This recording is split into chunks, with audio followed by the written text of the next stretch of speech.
Welcome to the Property Couch, where each week you get to listen to two of Australia's leading property experts. Bryce Holdaway, co-host of Location Australia on Foxtel's Lifestyle channel, and Ben Kingsley, chair of Property Investors Council of Australia and the 2014 and 2015 Property Investment Advisors of the Year. All right, folks, you're on the Property Couch, where each week Ben and I bring you the insider's guide to property finance and money management. Hello, Ben. Hello, mate. How are you? Very good, thank you. Q&A day today. Q&A. Love the Q&A days. Hey, mate, you were on the Today Show on Saturday. I was. Then you're on Your Money on Saturday. I was. How do you get around so much? I was a busy man Saturday morning. I had to run from one studio to the next, but yep. So I got an opportunity to talk about the book. Yeah, how cool is that? On the Today Show. So so really well. Thank you to Ali and Pete for asking a few good questions around money management. But you know what? We've been talking about the importance of it, but I think there's one big fundamental thing that we've really probably glossed over, right? And that is the money management book. Make Money Simple Again is about organising your money. We probably haven't, we've been trapping surplus and trapping that money for savings, for debt consolidation. But ultimately, most people don't know how to organise their money. Mate, it gives you a laneway to run on. Yeah. Instead of driving across the fields, across unsealed roads, it gives you a sealed road with a destination, some flags to swim between, and it means that you don't have to worry. Organise, control, manage your money. Trap surplus for three reasons: savings, debt retirement, or investment. Oh. Make your money work harder for you. I like it. Simple. Andrea the other day, she posted something up on the up on her socials. Oh, okay, yeah. And for the first time, I saw her acknowledge our body of work, because she grabs the book and she goes, "Oh, hey everyone, just so you know, we've been using the Money Smarts for years now. It's worked really well." And I'm like, "Oh wow, she's she's doing that work for us." But because it's like, you go home, you ask Jane how many podcasts you listen to, zero. You go home to Andrew, how many have you listened to? -3. They don't want to hear from us. So it was good to see. But yes. It's not a theory. We're doing it ourselves, Ben. Yeah, and then Your Money Auction Day. So I was on for almost an hour. Oh, yeah. So we've got that. We'll put that up on socials. What's it like being on telly? You're on live telly. That was both live. Live. Yeah, I still get nervous. I do it a lot of head nodding. Absolutely. Head nodding and hands are shaking. I'm not a TV person. Well, the thing for me, I'm on telly, but it's all pre-recorded. We'll go to air sometime next year. I recorded it this year, but live telly is a different beast. It is a different beast. Hey, a couple of things, Ben. I want to shout out to our wonderful community. Oh, wonderful community. Number one episode in business last week. Yep. So clearly people were keen to find out if it's a property bubble or a property balloon. So thank you for that. We're the first Australian-produced business podcast to reach 1,000 reviews, Ben. Yes. So we put a shout out last week, and our community responded in spades, Ben. Oh, I think it's like we got 1,030 or something. I asked for 6 people, and I think it was over 30 people. So thank you very much. So we are now at, although we're over 1,000 reviews, Ben, we are at 989. Well, we did say 5-star reviews. We did say you can give us a 1, and thank you. I got that message about sort of Makes using language and different dialects. Look, it was an attempt at humour, but someone didn't find it that funny. Yep. No, we try our very best to be inclusive of everyone. Yes. But we're a bunch of bullheads at times. We are bullheads. And we can say things that accidentally aren't appropriate for inclusion to everyone. Never meant to offend. Never meant to offend. But so if I do a dialect, it's a bit of fun. Because I've put my foot in my mouth a couple of times on this podcast. So again, we want to be inclusive for everyone. So thanks to those people. So 989 fives, Ben. So if there's 11 people out there who want to do 5, that'll be get us over 1,000. Thank you. And we are closing in on 4 million. Ooh. 4 million downloads. Do you remember we took a photo of us when we were out on the road here, and we had 11,000 downloads, and we were high-fiving all up and down the street? Never thought we'd get close to 4 million, so that is amazing. Yes. And we're very excited about our 200th episode. Today is episode 196, Ben. Yes. So in 4 episodes' time, we are going to have a very, very, you've never heard me say this before, a very special guest. A money titan. A titan of money, Ben. Titan of money. Someone who would be known in Australia as one of the best money people in this country, and has done so much good in terms of helping people with money management and investing.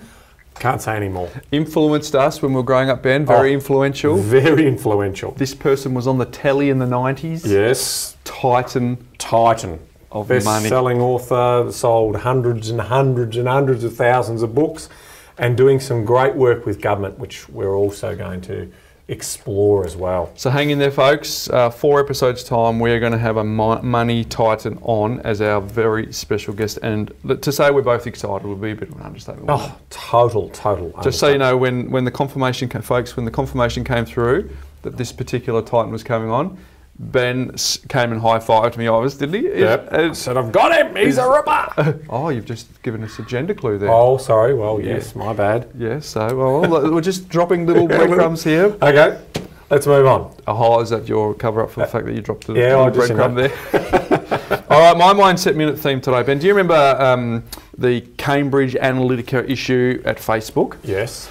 When Zuckerberg was being interviewed under oath, Senator Orrin Hatch said to him, to Mr. Zuckerberg, how do you sustain a business, and he said it very innocently, right? Yeah. So how do you sustain a business model in which users don't pay for your service? In which Zuckerberg politely responded, Senator, we run ads, which just spawned a heap of memes across Facebook, right? So with Facebook, you are the product, not the customer. All right, so you're the product, not the customer. All right, so keep that in the back of your mind. So let's apply that to property, Ben. Yes, okay? Let's do that. Let's say we were we had an investor on the stand. Yes. No, an investor is actually the senator, right? Okay. Yep. And so they say to the person selling the property, how do you sustain a business model in which users don't pay for your service? And the spruiker responds, Mr. and Mrs. Investor, we get paid very well by the developer. The spruiker is not in the business of providing you a service. They are in the business of providing you as a lead. So if the advice is free, then you're the product. Correct. Oh, I like that one. Oh, you didn't, yeah, that was a good one. One of your better ones. So the point is, because the amount of times people who have listened to our podcast, yes, Ben, and they come up to us and say, should I buy this property? And then we just go back and say, who's selling it? Yep, how much does it cost? So I'm going to say that again. If the advice is free, then you are the product. Beautifully said, mate. Beautifully said. All right, Q&A day today, Ben. Q&A day. So I've got a bit of a segue into Q&A day because it's been a busy week in terms of some reporting on, a couple of little pet projects of mine. Get excited when you come in with a few notes. Well, it's good to see. I mean, if I go back and have a listen to some of the podcasts that when we were talking about negative gearing before the last election. Yes. Now we're starting to see a little bit of the data coming through and the independent research that's been coming out. And I just happened to see when we were heading up to Sydney for the Invictus Games, and next week I'm going to do the Mindset Minute. Oh, hallelujah! So you heard that here, Ivers. So from the Invictus Games, there was a couple of little slogans that I saw there, and I thought, well, very inspiring to see these people, finding purpose and drive and confidence in competing in these sporting events with some of the challenges that they face. So I'll talk about that next week. Okay. So I saw the Australian paper, Wednesday, the 24th of October, the newspaper. Front page, Labor risks $12 billion housing hit. Well, that's a lot, $12 billion. Now, just got to remember, the politics of this are that Labor's election pledges are going to total in excess of sort of $90 billion, okay, in terms of costs of what they want to do for the economy and for education, health and everything like that. 32 odd billion of that is planned to come from just changes to negative gearing and capital gains exemption taxes. Cool. Now what it says here is Labor's $32 billion plan to end negative gearing for existing homes and slashing the capital gains discounts would lead to a fall in new housing constructions of up to 42,000 dwellings over 5 years and 32,000 fewer jobs across the country, according to independent modelling. Independent modelling, and it's been peer-reviewed modelling conducted by Canberra-based Candace Economics in terms of how they've put that together. So that is quite interesting in terms of what it looks like. So That's the worst case scenario. So, you know, I'm not here, I'm apolitical. As you know, I voted Labor most of my life. This is just bad policy. I keep saying if we want everyone's house prices to go down, including owner-occupied home, then keep on this policy bandwagon. So between 10 to 42,000 new dwelling changes, and in terms of construction jobs, between 7,500 to 32,000 fewer jobs is what this modelling is showing. Now that modelling was done for the Masters Builders Association of Australia. So I find that interesting. Here is the Masters Builders of Australia saying, we need to work out what this is going to mean for us. And Labor thinks it's going to mean a building boom because negative gearing still remains on new property, but the modelling suggests otherwise. Now, I've always been saying this.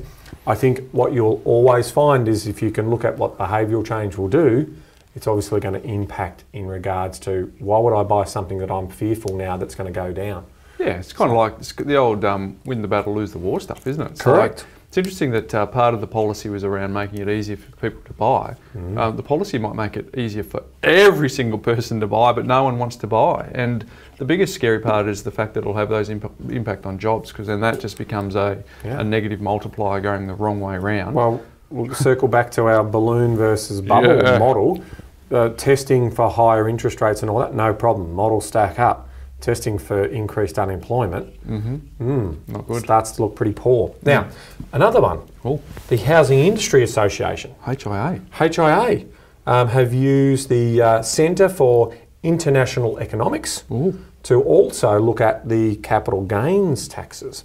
And their conclusions from their independent report were that in the long run, increasing the effective tax rate on capital gains is most likely to increase housing costs across the board. This includes rents that tenants pay as well as prices first homeowners pay to purchase property, reduce economic activity and reduce household consumption. Number one, overall total taxes collected in the economy by both the federal and state governments are likely to be significantly lower as a result of these policy changes. This is driven by lower tax collected on income other than capital gains and lower GST and lower property taxes. I've said this years ago. I was talking about how if you do this, you know, one of the biggest revenue earners for the state governments is actually stamp duty and land taxes. Now, if you put these types of conditions in play, the liquidity of property, the turnover of property will slow down. Why would I turn my asset over if I'm going to be slugged with higher taxes? Finally, with significantly lower collections of property taxes and GST amongst other taxes, total revenue available for state governments is likely to be substantially lower. It's good to see that the research is coming out to support our position. Okay, it is not good policy, but the politics of the day, unfortunately, won't see Labor retract from that because they've got all of these election pledges, right? They need that revenue. But I would challenge Treasury to now go back and have a look at their numbers, and I'll challenge, to go back and change the behavioural change that we will see happen, and then see exactly how much revenue receipts the federal government's going to get, because the reality is, and I've said this before, I would think that over the long term, higher GST, because the state governments are going to have less revenue and they're going to be pushing for changes to, moving the GST from 10 to 12 to 15% over time because of this particular policy. Federal government doesn't care. They're getting their supposedly tax receipts, which I still disagree they won't get. Okay, so it is problematic, but it's a good segue into our first question. But the thing is that it's not as if people haven't broken election pledges. How strongly do you think that they would, I know it was part of their 100-day plan and that's been that's updated. No longer. Yeah. So, clearly, when they made these statements about what they wanted to do, the market was for lying. Whereas now, you'd think that to bring an economy to its knees based on something that you've said in a boom. Problem is, Bryce, is your election spending promises, right? They're the ones you don't want to break, right? So when you're talking about more schools, more hospitals, and other spending pledges that you make, where's that money going to come from, right? So it ultimately means that they need to try and find taxes from somewhere else. And now, the best way to increase your taxes is to actually grow the economy, right? And we're seeing that now. Like our surplus receipts have been far better than expected, about $5 billion better, because BHP and iron ore prices, so we've got better tax receipts, so corporations are making more profits, which means that those government revenues are coming in, more people are working than ever, that means more revenue. So if you have a prosperous economy, then you do collect more tax receipts just in general scale and size of the economy growing. What changing property prices has the risk of doing is stopping people from spending and seeing a downturn in the market. So it's very, very sensitive. And I think there's a lot of smart people in the Labor Party, right? And they'll be sitting back going, well, 2 years ago when we pledged this, property prices were rocketing in Melbourne and Sydney. Affordability wasn't. Affordability is improving. We've done nothing to negative gearing. It wasn't all to the handbrakes. So why would you? But again, it's all about all of those spending pledges that they're coming out with now. At some point, we're going to have to pay. And I'm going to have a go at the Liberals as well, because they're going to come out and have spending pledges as well. We have politics. The political system at the moment is all about excessive spending. Right? Money that we don't have. When we tell our own households and we're teaching people how to not spend money that's not yours, and here we have governments of the day buying elections because they've got these excessive spending programs which they can't afford to do. So they also need to tighten their belt and not promise everything to try and gain power. So, I'll happily have a go at the Liberals as well. And beware international commentators, Ben, we've said it before, but they are still circling. There was a big report this morning that I read about the international community saying, well, Australia, if you want to be cynical, Ben, they might be short selling our banking stocks, so they can see a crash. So there's an agenda there, but I think the international commentators have predicted, 28 or 29 of the last 2 recessions. So keep that in mind. Hey, you give a very good segue, Ben, into today's first question. All SpeakPipe, Ben, so thank you for the people who've gone SpeakPipe. This is either from Shardy or Shady. And the question is, negative gearing chances effect on first home owners? Hi, Bryce and Ben. Thank you very much for all the information and podcasts you provide. Apologies in advance if this or a similar question has been answered in recent. Binging my way through episode 1, which I started a few months ago, and not quite up to date yet, but just have a question specifically about the abolishment of negative gearing and the impact it'll have for first-time investors. I've been looking to invest after discovering your podcasts and just want to know how this will affect my first purchase, whether or not it's just a short-term cash flow problem or it'll have more of a long-term effect, specifically for entering the market. So good question there from Shardy or Shady there, Ben, about negative gearing changes. So hence the segue from your earlier commentary. Yeah, so anytime you bring macro policy changes in, that is as significant as what we've just been talking about, the market will eventually find its balance, okay? So the short term could be around sort of upwards of 5 years before we sort of see the true impact and the overall impact of what's going to be happening. I suspect that there will be less investors in terms of what's going to be happening, and with less investors and less buyer demand, probably less construction, which is what we've sort of been seeing evidenced in the research coming out. And that, I suspect, is going to put pressure on rents. So I suspect that rents will go up. So as an investor, maybe my yield story will improve in some areas, but I also then suspect my capital gain story will soften. The only areas that I'm really confident on over the longer term, so when I lift my eyes and think 15, 20, 30 years, I actually feel that land is what underpins that story. So for me, the land values are going to keep growing in urban areas, and that will eventually spread out wide. But I've talked about this before, whereby I suspect land banking will be a real thing, and I suspect traditional houses will be knocked over and replaced by townhouses and units in those markets. Now that contradicts my view on supply in terms of more of that supply coming in. But I just don't think that there's going to be a lot of investors who can do that sort of $2 million program or $3 million program of doing townhouse developments and so forth. So overall, the mum and dad investors probably going to be priced out. And if they then, they may choose to invest elsewhere. Mm-hmm. And it's good to know too that if any of these changes come into place, there'll be a grandfathered rule for everyone who has existing property. So that's obviously something that to be aware of, and it's coming up for some of our clients, Ben.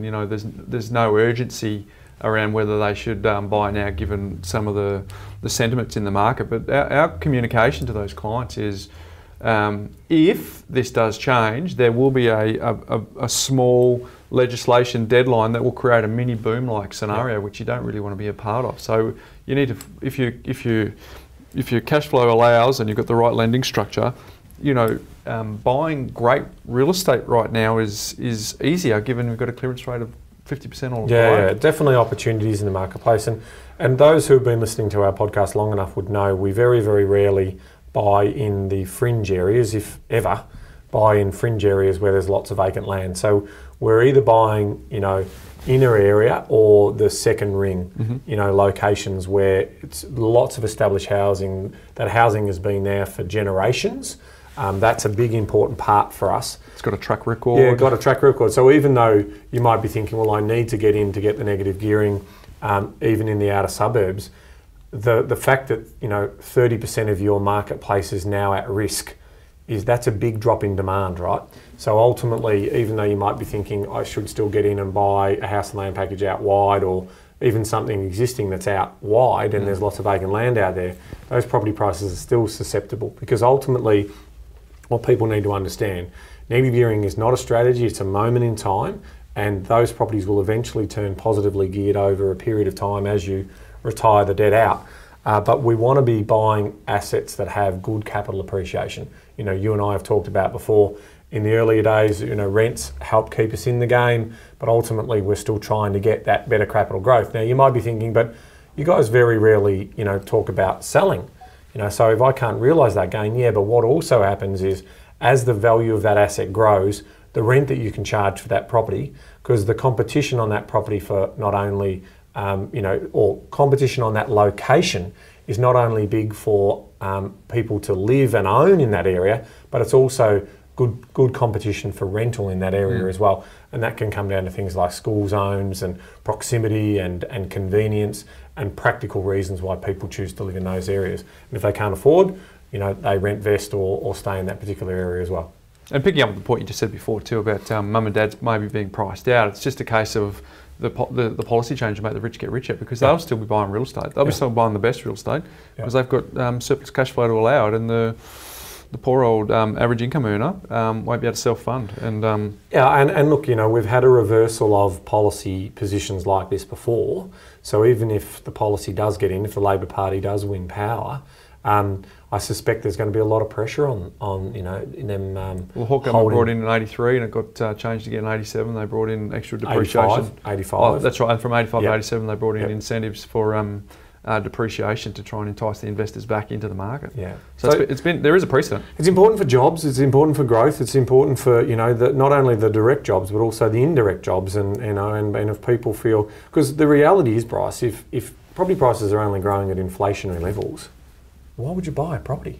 Like, why would you spend, take the risk, tens of thousands, hundreds of thousands of dollars on interest if you can't recover that in 10, 15, 20 years? Right? People will just go, well, there's no money in this.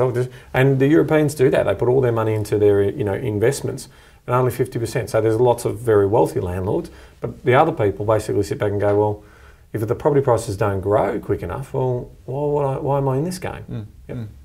Very good question, Shardy. Hopefully that's helped you. This one, Ben, here is from Anne-Marie. It's about retiring debt and entering the retirement phase without having too much debt. Let's have a listen.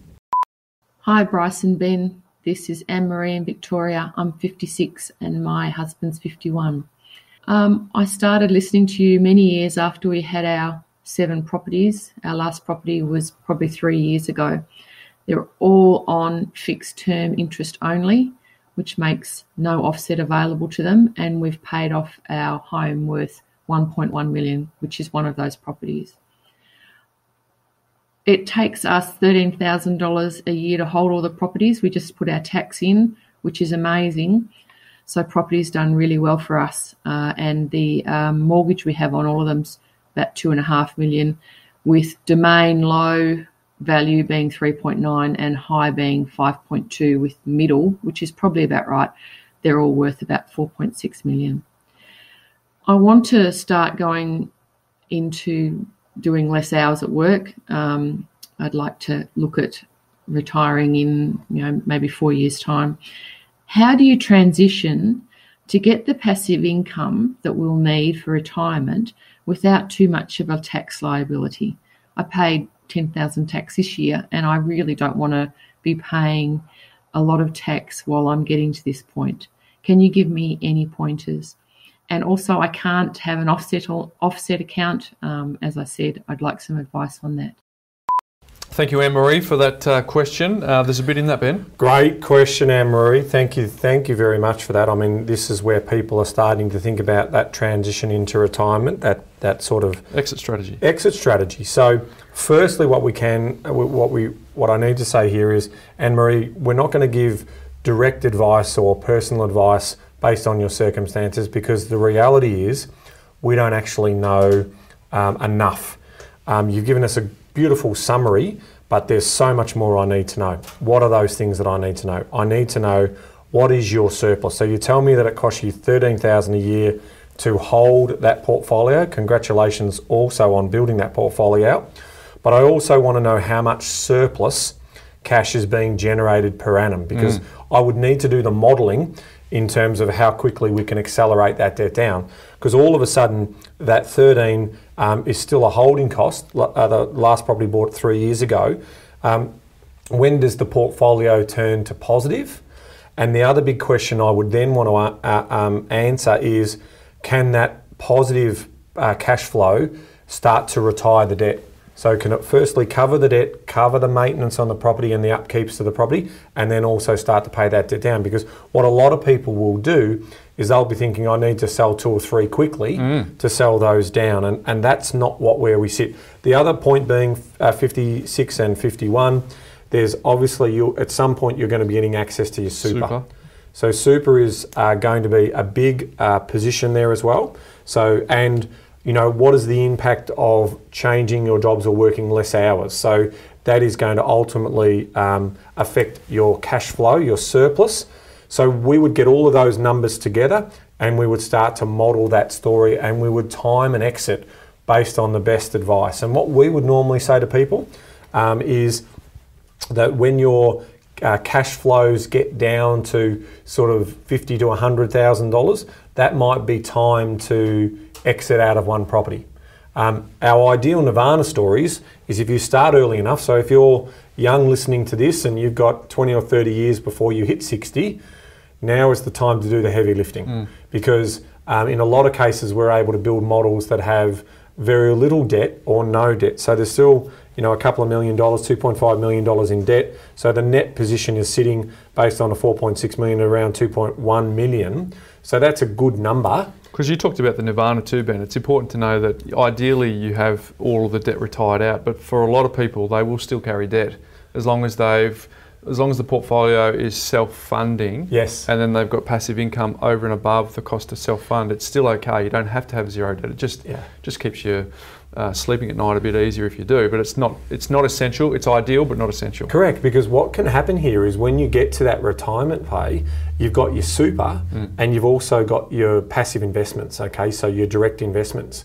Now, imagine if your super could sustain you for another 5 or 10 years, which means that your property portfolio is retiring more and more of that debt out. As the rents grow. And that's why you need to combine those. So, Anne-Marie, what you really should be doing is getting some professional advice and getting this situation modelled, right? Because that's the truth, right? So you should be using conservative assumptions, but just like in any business, this is a business decision that you need to make.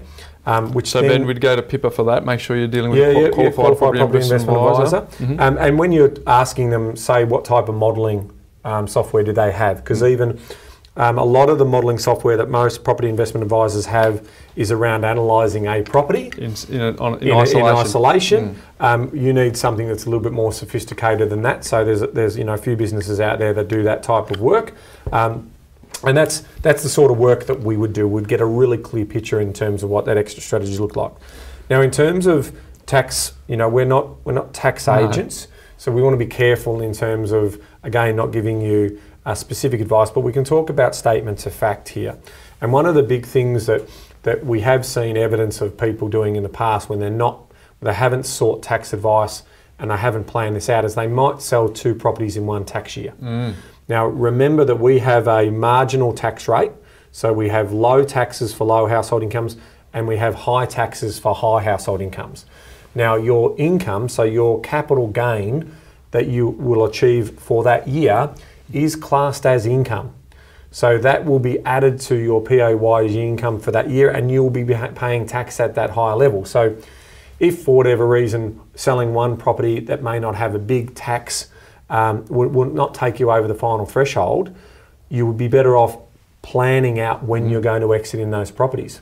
So what a lot of people would consider is, well, if I take out my PAYG income and I was to sell those properties when I was in retirement, or having a sabbatical, or having a sabbatical, then technically that would be a good time where you'd be able to, legally minimise income at that time. And it's also why professional advice is important too, Ben, is because if you, at some point you may have bought the early parts of the accumulation phase, you might have bought the portfolio stacked in the higher income earner's name, so they might have gone 90%, you might have gone 10, or yes. And what happens is you go 90-10, and on the next one as the tax balance is out, you might go 60-40, and then if you've got 5 or 6 properties, you might find that once you get the tax to the same, you reverse the order. Yep. So it's about, it's not about saying, I'll sell that one, it's about saying to your accountant exactly what you said, planning those gaps in income versus the ownership that I have in the portfolio versus being able to retire at the depth. So, but there's a question here. Obviously, we talked about it before.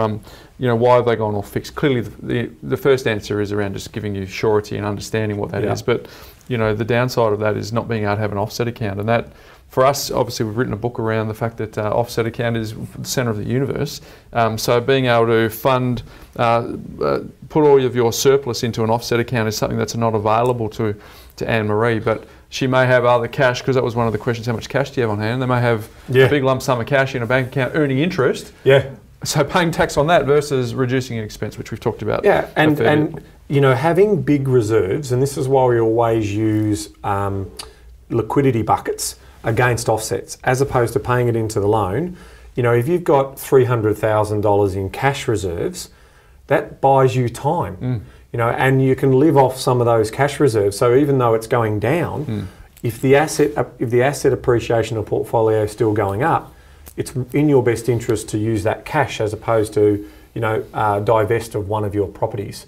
So that's why there's tens of thousands of dollars, if not hundreds of thousands of dollars at stake for Anne-Marie and her partner in terms of what that story looks like. So getting that right advice, paying a couple of $1,000s or whatever it may look like for a detailed review of that, combining that with your transition to retirement in regards to your super and what you're able to do with that, and what do you do with those proceeds, and where do you place that money on exit. Those are really important questions, and that's why, at that age, I would be seeking professional advice. Anne-Marie, we're seeing a lot of people come into our business with similar scenarios to you, where they're going, okay, what's my next step? What's the next step in the dance for me? So they've just been through a really nice cycle through Sydney and Melbourne, and they're going, like you, they've got 7 properties or 5 properties. So we are seeing an increase of people coming in and saying, hey, look, what is that next step? And as Ben said before, making sure that we take into account transition to retirement. So hopefully that's given you some things, but clearly you need to, in our view, talk to an advisor, clearly your accountant for the tax side, and hopefully a QPIA to help you sort of with that portfolio modelling. Very good, thank you, Ben. Thank you, Anne-Marie. That was a great question. All right, our last one is from Carrie, Ben. Question, where do I spend my cash? Let's have a listen. Hi there, I'm Carrie, and I just want to say that I love the podcast, and I've been listening day in and day out, trying to catch up since I first heard about you guys. I had a question about the best type of asset I should invest in. I'm looking to buy my first property, which I'll live in initially, and I have a budget of $750K. I've been looking at 70s and 80s freestanding villa units in small blocks of 2 to 6 in Melbourne South East. This puts me in the middle ring suburbs around 20 k's from the city with a land size of around 150 square metres. It's a good balance between having a decent land mass without being out in the sticks. Alternatively, I could buy a 2-bedroom apartment in an older, low-density block, the type with only 2 or 3 stories, closer to the CBD. Are these good investment options, and which would you think is a better buy? Or is there anything else I should look into? I love your work, guys, and keep bringing out those podcasts. Thank you. Well, that's wonderful feedback, Carrie. Thank you for that. First off the bat here, Ben, I'd say that the terrific news is that the 2 asset classes that Carrie's looking at are really good asset classes. They're what we would call, from a 20,000 foot view, investment grade. We're talking about old school villas, usually with the driveway through the middle. She's been taking good notes. She has been taking very good notes. She understands exactly what we're looking for in both asset classes. As well as the older style, we call them flats, just to distinguish flats and apartments, 2 or 3 level walk-ups, low density, So as an investment, I actually think that those flats will probably, particularly here in Melbourne, will come into their own because of the affordability story.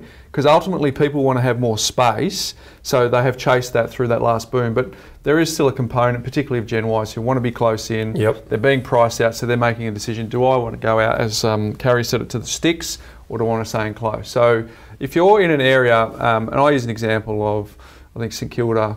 St Kilda's got loads of flats, right? Loads and loads of them. So the scarcity is low. Whereas you come in on the north and the northeast of Melbourne, there's a lot more scarce. Yep. You're in good streets, all those sorts of things. Yep. But for me, this is a hybrid brief, right? And so I would want to ask Carrie, a few more questions around what do you value? What's more important to you? Do you want to have a little courtyard out the back? Correct. Do you want to be one of 2? Do you want to be one of 4? Do you want to be one of 6? Versus, do you want to be in this, 1 street away from the cafes, walk to the train, but you're going to be sharing with a few other people? So a few lifestyle components. But ultimately, if you could find a suburb where, if you does it say where she is? Melbourne, in so, Melbourne, but not. So I'll make sure you're on the train line. I'd personally go for the villa because of the hybrid. Because people in Australia value space. We are getting a very much more European and Asian culture here, where they are used to the densities, but we still value that space. So all things being equal, based on what I've got here, I'd be going for the freestanding villa units because of the scarcity, because of the land appeal, because they've got fewer neighbours, and because that's what people will fight over. Put a for sale sign out the front. People will fight for that just to get that extra space. So if I was pushed into a corner, I'm concurring with you, Bryce, in regards to looking at that. Depending on how far out in southeast that I would need to go. Okay, so for me, if you're pushing me out 30, 35, 40, 45 kilometres, when we're talking about 20 kilometres, there's a big tick for that. So I've got my land to asset ratio that I'm focusing in on.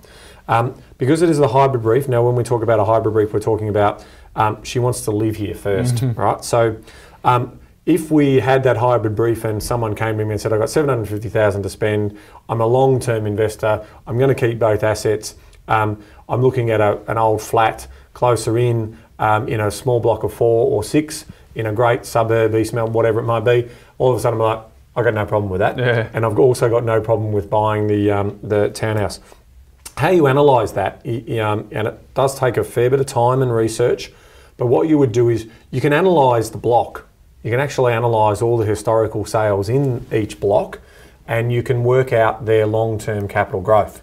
Okay, so that is also something that, because we can sit here and talk about suburbs, and we've done something recently on one of our webinars where we show 400 metres differential between a couple of assets that we analyse, and there's a significant difference, right? One made a profit, one made $170,000 loss after 8 years. So that's the story here. So it is case by case, but more broadly speaking, I love the idea of getting that land, that little bit of, because that's the owner-occupier appeal piece, and we've always talked about house first, practicality test, then it's townhouse, and then it comes down to flats, because even with units, there's still going to be the ability to create more of them, and there's not as much ability to create more townhouses. So that's our story.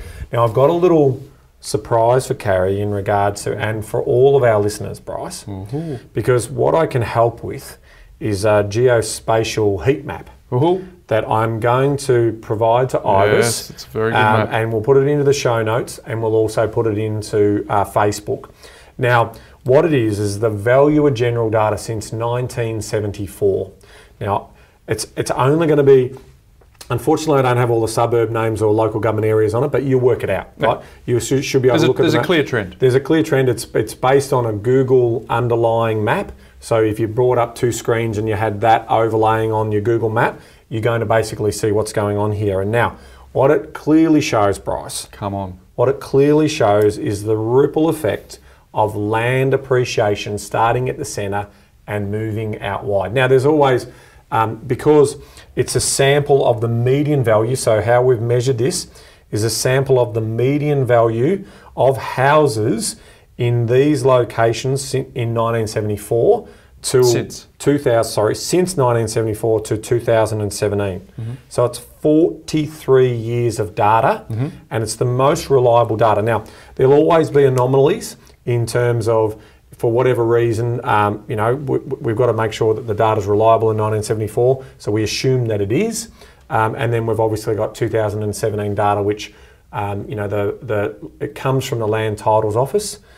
So it's pretty reliable. They collect around 96% of all transactions that occur, so better than any other data provider in this area. So we're going to share that, and you can just see the colour charts. So you'll see the growth story, so the compounding return. It's a good story. And it's a good story. Right. So, and you can see how picture paints 1,000 words. It paints a very, very clear picture. Because it's not this perfect circle around Melbourne City going out. It actually, the tail goes down the southeast. So also talking about southeast, it's where the money goes, and that's obviously where people's desire to live is, because of the amenity and the infrastructure and the opportunity down there is better. So, Carrie, there you go. Carrie, the hybrid brief, I've got to say, Ben, just as a quick footnote to that, is often the most difficult brief, right? Because you throw emotion and investment into it, but this hybrid brief is pretty straightforward because Carrie's open to lower end medium density living. Because quite often the hybrid brief is, should I have a house or should I live in a flat? It's like, wow, we are talking like a huge disparity on locations for the same budget. Correct. Whereas here we're talking about smaller units, and sure, the unit is going to be a bit further out, but we're not talking significantly further out, and it's not as if you can't get an investment grade suburb. No, right, we've got our buyer's agent hat on when we're talking about the hybrid brief, but I've always said to anyone young who is about to enter the property market, and congratulations for you to do that at such really interesting timing. It's opportunistic timing, which is really good, is people who are getting on the property ladder and it's not going to be their dream home, technically they want a return on in that investment. So, Carrie, you're doing everything right, you're educating yourself, you're going to do your research, small plug for Location Score. I would definitely be looking at the houses and unit measurements for those particular areas. Carrie can do it for free, Ben. Location Score, she can get that suburb for free. Well, one suburb she can get for free. Well, that suburb that she's looking at. That's true, that's true. But, by all means, it's going to cut down our research time, so hence my little plug. So that's an important one to look at as well. You're going to basically get a lot more insight in terms of what's happening in each particular market for that. But congratulations, get out there and conquer the world, Carrie. Ben, Shardy, Anne-Marie and Carrie gave us some great questions. We appreciate those. And for those of you that are considering your questions, particularly now in an interesting time, jump onto the to the podcast. And thepropertycouch.com.au, Ben, and there's a little widget on the side. Leave your message like they did, and we would love to feature it on an upcoming episode of ours. A couple of things. If you're a first-time listener, we've got a life hack for you. If you've just stumbled across the podcast in the last few episodes, haven't said it for a while, Ben, I recommend you got to do definitely the first 10 episodes. But if you can circle back to the beginning and go up from there, do it at 1.5 speed. We get that you don't have enough time. Do it at 1.5 speed. Precious. You and I are pretty rubbish in the early days anyway, so I think we sound better at 2 speed. So do that. And I've got a little... Have we improved? Well, we're probably just not as stuttered as we were back then. I don't know if we've improved. I still say as much as I did back in the first episode. So the other thing too is we've got a little, I just did it then, I can't believe it. We've got I'm overthinking it. We got a little surprise for people too. We've got a little catch-up guide that's brewing in the background, Ben, because we do know that people find it difficult to catch up. A little 200th celebration gift. Little catch-up guide. Make it easy for people to catch up, Ben. Love it. And there I go again with ums. And if you want to go to our homepage, thepropertycouch.com.au, see Ibis, I am self-reflecting on that. You can go and get a copy of the chapter of this book, Ben. which Yes. free. First chapter and the preface in terms of, so sets the story up Well, we've got to nicely. ask obviously if we update the preface. It's Yeah, all she good. nodded. Yep, Well so a done. couple of bits of info there. First chapter, organise your money, people. As soon as you do that, you're unstoppable. And Ben loves social media, folks. So if you want to reach out to him on social media, he's Ben Kingsley AU. Got to say AU, otherwise you get the other bloke in America. I'm at Bryce Holdaway, and then of course the Property Couch at the Property Couch Ivis. So there we go. Hey, my life hack today, Ben. Yes. Is I don't know if have you downloaded the latest thing for iPhone, the latest software?